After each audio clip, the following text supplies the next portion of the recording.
So we're here at the Bernie Sanders headquarters in Des Moines. I'm here with a young man from Panama. Tell me your name. Mark. Mark from Panama. Now, how did you hear about Bernie Sanders in Panama, and what made you want to come to Des Moines?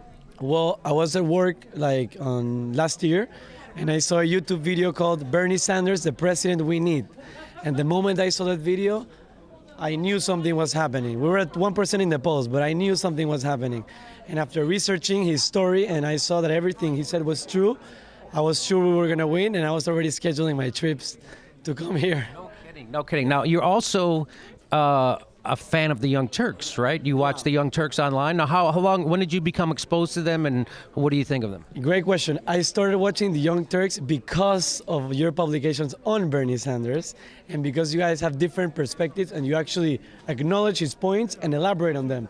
Most of the other media, right when Bernie answers a question, they stop talking about the answer and they switch to another question instead of building up on the answer and actually analyzing what the guy is saying.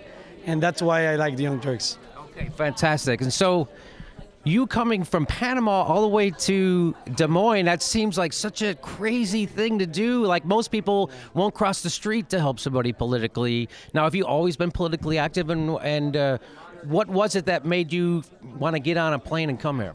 I have not been politically active before, but I just felt in my heart when I saw that video that this was a fight to take on.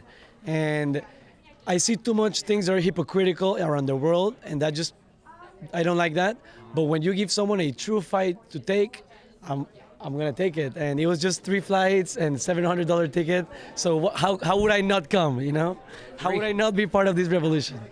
Now, what's in Panama? What's the climate there? Do people how into the presidential election, this campaign, are they? How aware are they of what a maniac Trump is? I mean, can you tell me what it's like in Panama? So it's very similar to what they play here in the US. Like, Panama is a victim of the corporate media power, where everything is Trump, and they don't even know Bernie has more supporters than Trump, because that's the agenda the corporate media sells, and it works.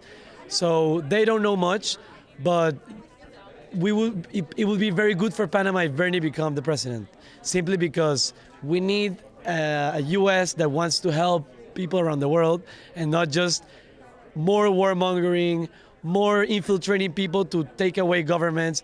Like in 1989, the U.S. invaded Panama, murdered a bunch of poor people, and simply to take away the military coup that we had. And the guy was training at CIA, you know, so like Manuel Noriega.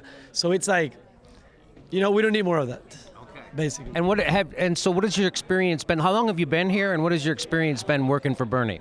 Well, I arrived Friday night, but this is my second time coming. So I came in November 1st because I wanted to see with my own body if the vibrations that Bernie was transmitting with his message were reflected in the campaign and in the people running the campaign. Because it's not the same having a good leader as having a good ground game. From the videos, I did expect a good ground game. That's why I bought my flight and came. And I can confirm that what you see here, it's a reflection of Bernie. Like, we have on the bottom and we have on the top. So after coming in November, I had no doubt I was gonna come back for the caucus. So now I've been canvassing, I've been phone banking, and doing what I can to get him into office, you know? Okay. And it's been going well, the phone banking, people receptive to the message? People are very receptive, like, it's good vibes. People want us to be part. Every now and then you get a call that says like, oh, don't call me again, like, please don't call me again. But on the other side, you get people that are like, oh, thanks for calling. Like, you know, they really appreciate that we're making a bridge. And I think this campaign is about quality over quantity, and then the quantity will reflect itself. As you can see, the exponential curve. It starts slowly building up, and then it just shoots up. In Panama, do you have universal health care?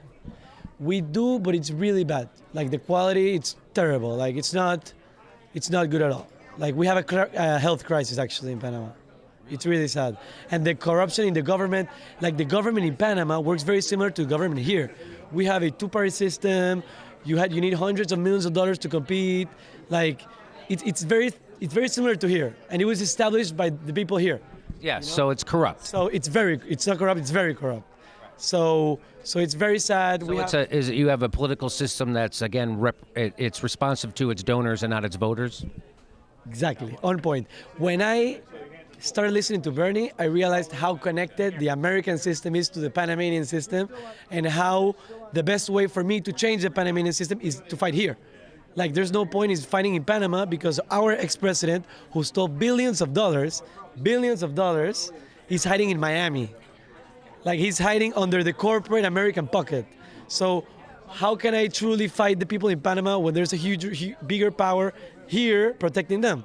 So I realized that I need to take the fight here and then take it to Panama. That's fantastic. Mark, thanks for talking to us. That was great. Really great. I'm glad you're here. Nice to meet you. Thanks, Young Turks, for being here in the Des Moines office. We really appreciate it. Okay.